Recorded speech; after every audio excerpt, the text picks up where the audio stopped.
Isang mapagpalang hapon po ng Sabat sa ating lahat mga kapatid. Ayan, so, tunay po na napakabuti ng Panginoon sapagkat mula po umaga ang buhos ng ulan ng pagpapala ay hindi ko tumitigil. Ano po? So, ang inyo pong lingkod ay kasalukuyan po nandoon sa pagbilaw. Ano po? Doon po ako na tatrabaho at nagtuturo.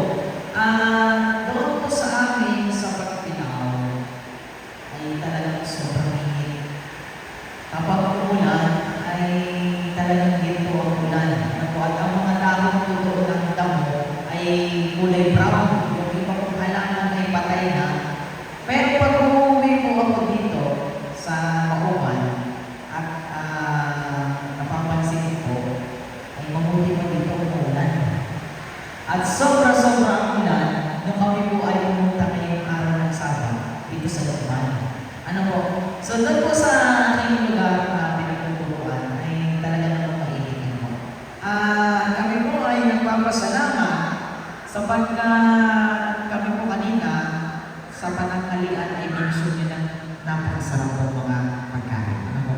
At kami po ay talagang hindi na namin maubos sa dami po ng pagkain. Salamat po ano po sa inyo pong napakainit na pagtanggap bagaman po ang ating panahon ay malamig. Ano po?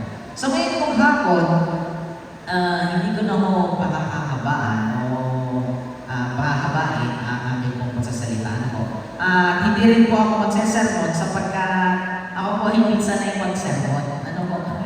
Ang inyong pong lingkod ay hindi sanay magalit sapagkat sa araw-araw ko na po na pagtuturo ay talaga namang nakaka-stress na kung pati pa naman araw ng Sabat ay magagalit ka ba. Ano po? So ngayon pong hapon ay nais ko din sa inyo isang kwento sa Biblia na kung saan ito po ay kapupulutan natin ng aral sa ating pong buhay sa pang-araw-araw bilang mga Kristiyano po mga kapatid. Kung kayo po may mga banal na kasulatan, nais ko pong buksan ninyo sa Lucas 17 verse 11 hanggang 19. Ang sabi po dito mga kapatid, at nangyari na samantalang sila ay nagpapatungo sa Jerusalem na siya ay nagdaraan sa mga hangganan ng Samaria at Galilea at pagpasok niya sa isang nayon ay sinalubong siya ng 10 lalaking kitongin na nagsisipigil sa malayo pa lamang.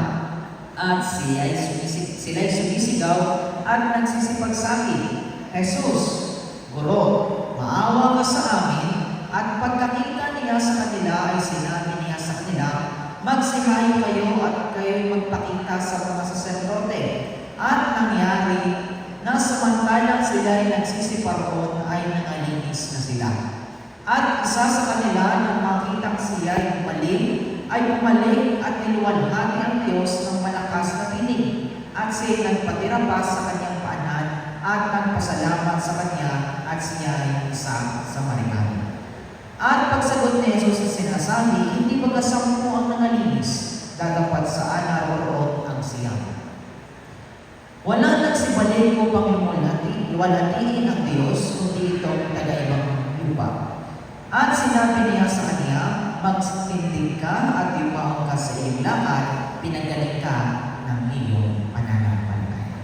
So ngayon pong hapon mga kapatid, ito pong kwentong ito ay pamilyar na pamilyar sa bawat isa ko sa atin. Actually, ito po ay meron pang isang kanta na nung kami po ay nasa primary o nasa edad po ng mga bata pa, kapag kami po ay nagkakaroon ng Sabbath school, isa po ito sa madalas na inaamit namin. May 10 nagkasakit, pinagaling ni Jesus, ang siyam ay umalis, iisa ang nagbalik, at doon ay nagpapababa sa paanan ni Jesus. Ang sabi niya ay, salamat, salamat, Jesus. Ano po? So napakaganda po ng awitin ito, na kung saan ito po ay kinuha sa kwento sa Biblia, na kung saan ito po ay napakaraming mga bagay na pwede po natin matutunan. Pero ngayon po hapon ay meron lang pong ilan na inilista na sa tingin ko po ay mapapakinabangan po ng bawat isa sa atin ngayon. Ang una po sa mga lesson na matututunan po natin sa kwento ng 10 ito. Bagaman ito po ay madalang mabanggit kapag meron po mga pastor na nagsasalita o mga elder na nagsasalita. Ang number 1 po dito na lesson na akin pong nakita ay God valued the least. So yung ating pong Panginoon, kanyang pinahahalagahan yung mga tao mahihina, mga makasalanan, yung mga tao na sabihin po natin ay nandoon sa isang katatayuan hindi mabuti. Ano po? Sapagkat nung panahon po nila, kapag ikaw po ay may sakit na keto, sa inyong lugar, ikaw ang pinaka-makasalanan.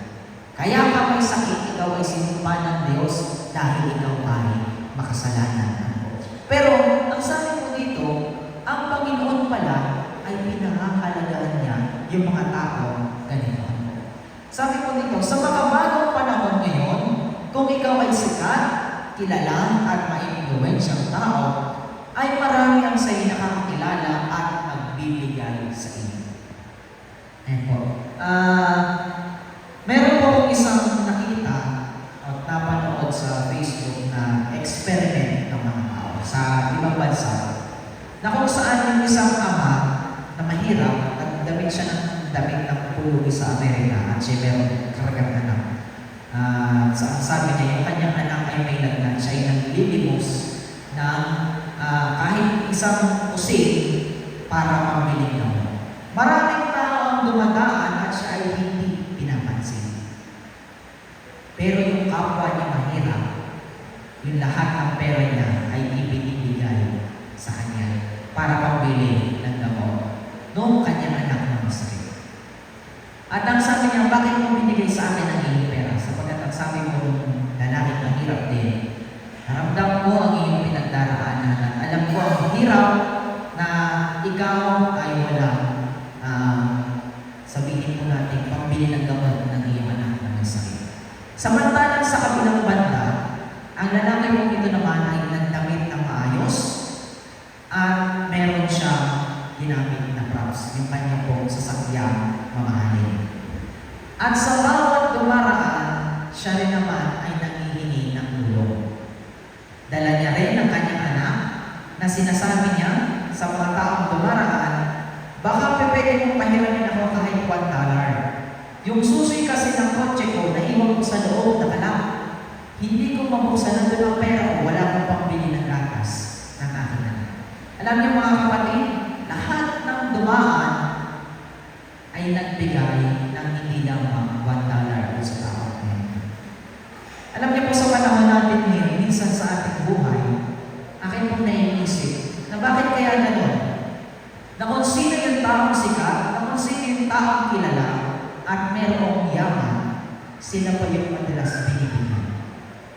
Samantalang yung mga tao na sila yung higit na nangangailangan ay atin po iniisang tabi at halos ayaw natin napansin. Ano po? Ang sabi ko dito, nalilimutan natin na tayo bilang mga lingkod ng Diyos, dapat nating pahalagahan ang mga tulad nila, kagaya ng ating Panginoon Diyos.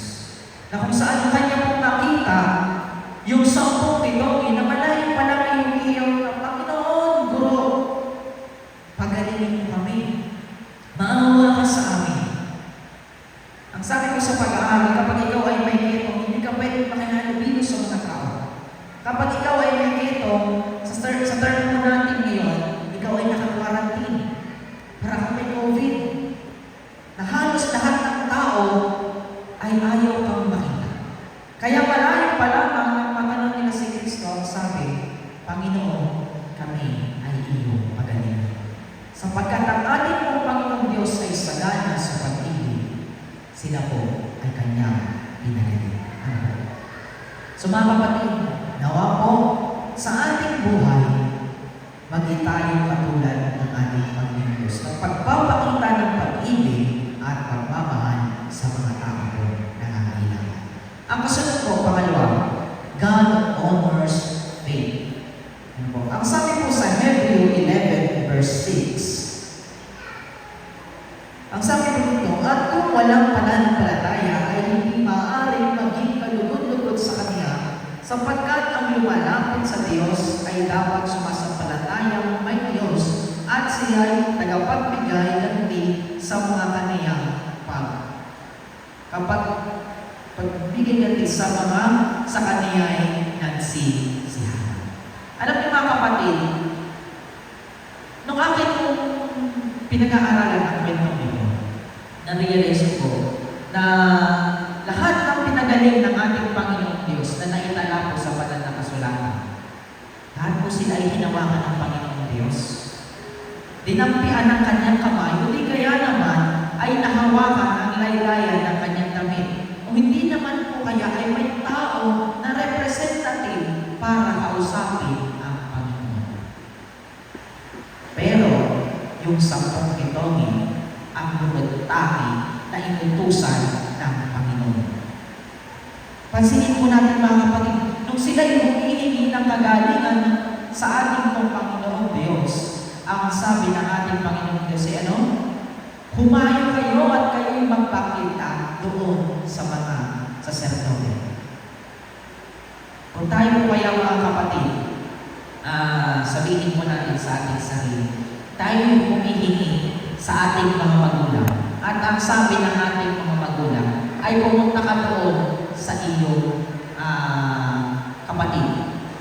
Ano po kaya ang ating iisipin? Marahil iisipin ng iba na hindi ba kayang bigyan ng aking magulang? Ano po? So hindi kaya iisip ng 10 bitonin na bakit kailangan namin pumunta sa mga saserdote? Hindi ba kami kayang pagalingin ngayon din mismo ng Panginoon? Pero mga kapatid, alam niyo po, hindi po yan sumagi sa isip ng 10 bitonin. Bagkus yung kanilang pananampalataya sa Panginoong Diyos ay ganun na lamang. Sapagkat nung sinabi ng Panginoong Diyos na kayo lumayo, sila po ay sumunod. At sa kanilang pagsunod, doon nagsimula na sila ay pagalingin sa kanilang mga sakit. At alam niyo po, sabi po dito, sa lahat ng pinagaling ng Diyos, iisa lamang ang bumalik. Sa lahat ng inutusan ng Panginoong Diyos na humayo kayo sa mga saserdote at pakita kayo, iisa lamang po ang bumalik. At ang sabi po dito, sa kanilang pagsunod sila ay gumaling at sa kanilang pagsunod sila naman ay nalinis dahil sila ay nananampalataya sa ating po Panginoong Diyos. At ang pangatlo po ay God cherish gratitude. Sa pinakamuling mga kapatid, nung yung isa nang siya'y makita magaling na at siya'y malinis na sa kanyang eto, siya po ay agad-agad na bumalik sa Panginoon. Sabihin po natin na sila ay naglakad mula dito hanggang doon sa sampat. Mula sa church hanggang doon sa may sampat. Medyo malayo. Pero nung oras na makita ng lalaking ito, na siya ay malinis na, siya ay magaling, siya po ay tumakbo ng patuloy pabalik sa Panginoon. At ang sabi po sa mga pag-aaral ng mga Bible study, malayo pa lamang ay umihiyaw na ang lalaking ito at sinasabi, Panginoon, Panginoon, salamat ako'y iyong pinagaling. At ang sabi po sa atin sa banal na kasulatan, na akin pong binasa kanina sa ating pong keytext, siya po ay isa sa Samaritano. Alam niyo po doon sa 10 bitonin, ang siyang po doon ay mga bayan ng Diyos. Lahi ni Israel at yung isa ay Samaritano. At kapag ang 10 ito ay nagkakasama-sama at nagtitipon-tipon, ang Samaritano ito ang pinaka-makasalanan. Bakit po? Kasi ang katuwiran ng mga Israel noon, ang Samaritano o yung mga Hintil ay walang karapatang maligtas.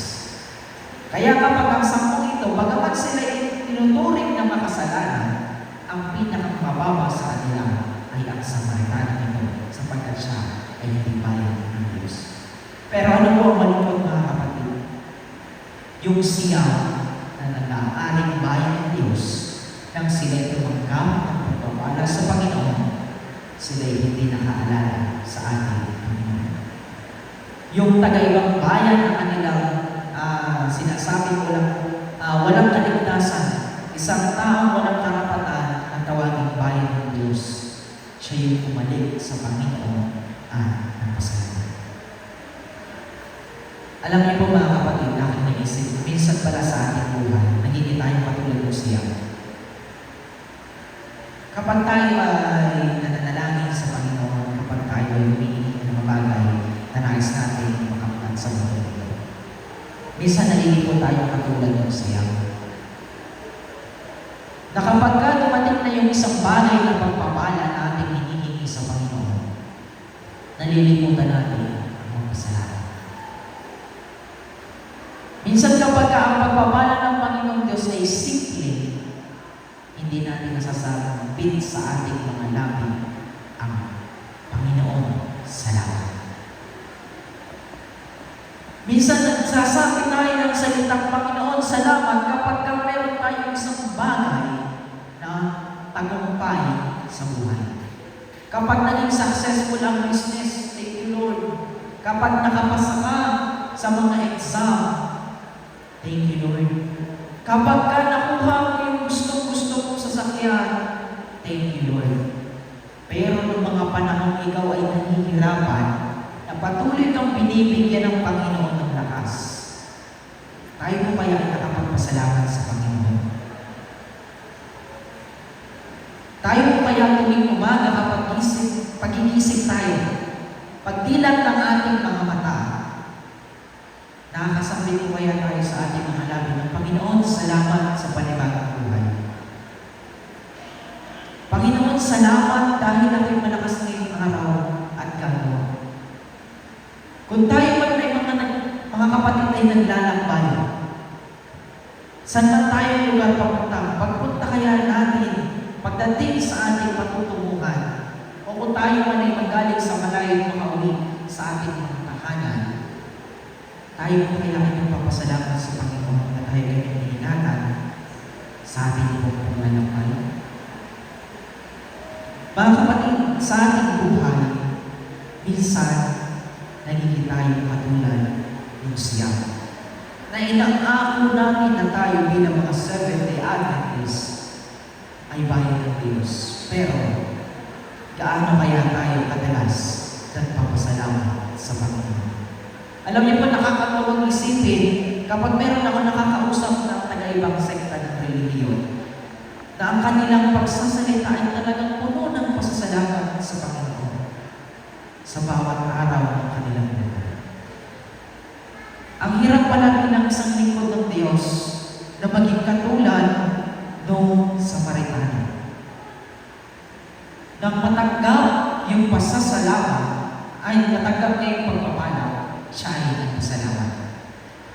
Minsan sa ating buhay bilang mga Seventh-day Adventists, kapag po tayo ay nakaranas ng pagsubok, minsan nagkakaroon tayo ng tanong sa ating mga sarili. Panginoon, ako naman ay naglilingkod. Panginoon, ako naman ay tapat sa ikapo. Panginoon, ako naman ay tapat sa pagbibigay sa iyo. Kapag may mga gawain, ako naman ay natulog. Ako naman ay naglilingkod sa iyo. Bakit? Ako ay dumaranas ng ganitong pagsubok. Alam niyo mga kapatid, nung itong part na to ay akin ko pinag-aaralan, naalala ko si Job. Na nung sa panahon siya ay mawalan at maubos ang yaman, ganun din ang kanyang mga anak. Nung panahon siya ay sinasabihan ng kanyang asawa, na isuko na mo mag-iipan pananampalataya. Talikuran mo ng iyong Panginoon. Alam niyo po, napakasarap pakinggan ng sinabi ni Job. Tayo ba ay tatanggap lamang ng mabuti sa Panginoon at hindi natin tatanggapin ang mga masasamang bagay? Alam niyo po mga kapatid, ang sabi ko sa banal na kasulatan, sa Thessalonica 5 verse 18, ang sabi po, sa lahat ng mga bagay ay mga pasalamat kayo sapagkat ito ay kalooban ng Diyos kay Kristo Jesus tungkol sa inyo.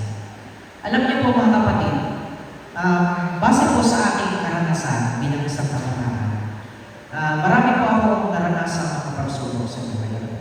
Pagkatapos ko makapagtapos ng pag-aaral, actually hindi po kami naka-graduate, hindi po kami nakarap sa stage na pinapangarap ng iba sapagkat lockdown. Pagkatapos ng lockdown, ang inyong pong lingkod ay nagsimulang makibaka sa labas, maghanap ng trabaho, humanap ng pagkakakitaan para makatulong sa magulang. Kung saan-saan po ako nakarating para po magturo. Nag-apply po ako kung saan sa school, nag-apply po ako sa Catholic Church, Catholic School, hindi po ako natanggap. Nag-apply din po ako sa ating konferensya, hindi rin po natanggap ang inyong lingkod. Nakarating po ako ng Pulilio Island, yung ating school po doon, na PAI, hindi rin po ako natanggap. Alam niyo mga kapatid, nung aking binabasa ang talata nito sa Banal na Kasulatan, na-realize ko na ang Panginoon pala talaga. Lahat ng mga bagay na ating nararanasan, maging iyan man ay pagsubok, maging iyan man ay pagpapala, yan ay inilaan para sa ating ang Panginoon para tayo tumibay sa pananampalataya kapag ating ito malalagpasan. At kapag tayo ay dumadaan sa pagsubok, nawa mga kapatid, hindi tayo makulang-loob. Na kaya natin sampitin sa ating mga labi.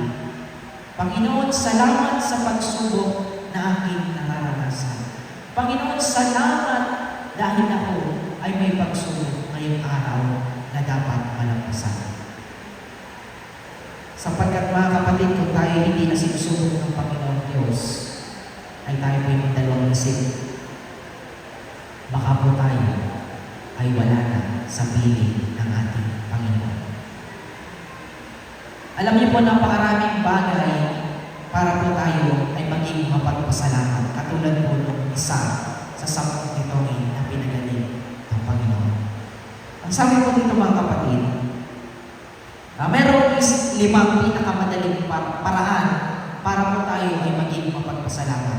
Ang una, gumawa po tayo ng talaan ng mga pasasalamat sa Panginoon.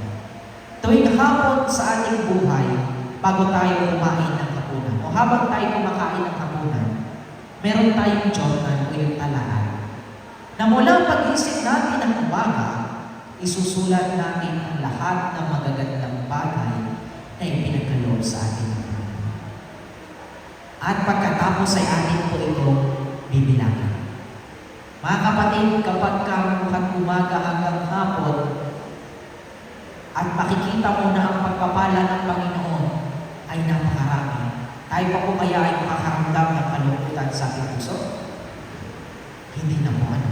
Ang pangalawa po ay, ayan, so i-develop po natin yung ritmo sa ating mga sarili na kung saan yung salita thank you o salamat ay palagi po natin binabagay. Gaano man kaliit na bagay ang ating matanggap sa ating kapwa, iyan man ay simpleng pag-abot ng tubig, iyan man ay simpleng pagbibigay niya sa iyo ng isang tulong, lagi po natin pasasalamatan. Isang simpleng pagpapaalala, lagi po natin sabihin ang salita, thank you. Ang kasunod po mga kapatid, pangatlo ay mag-set tayo ng alarm sa ating mga cellphone. Pwede sa tanghali, sa alas 3, pwede sa alas 10 ng umaga, o kung anong oras natin gusto. Na kung itong alarm natin tumunog, maglaan tayo ng ilang minuto para manalangin sa Panginoon Diyos upang magpasalamat.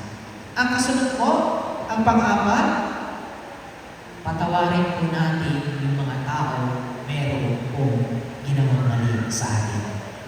Napakahirap mga kapatid na magpasalamat kung sa iyong puso ay hindi ka nakakapagpatawad sa mga taong nakagawa ng pagkakamali sa iyo.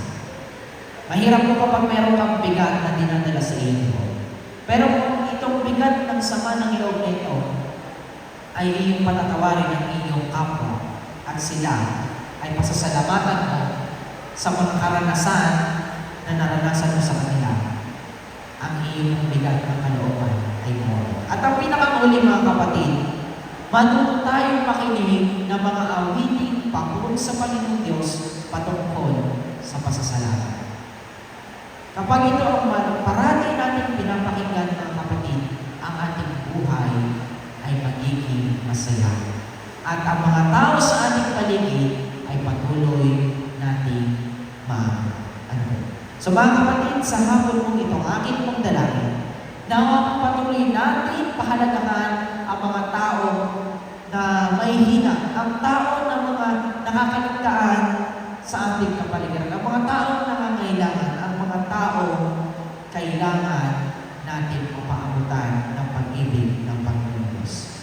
Patuloy natin takilain ng ating Panginoon Diyos sa pamamagitan mo ng mga pagpapasalamat sapagkat ako naniniwala mga kapatid. Kung tayo ay tumanggap ng pagpapala sa Panginoon Diyos at tayo hindi nagpasalamat sa Kanya, hindi kaya nasasaktan natin mga kapatid ang damdamin ng ating Panginoon na nasa langit.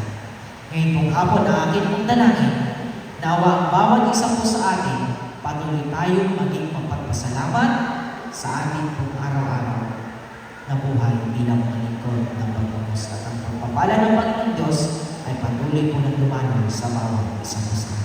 Ito po ang aking pong dalangin sa pangalan ng Jesus.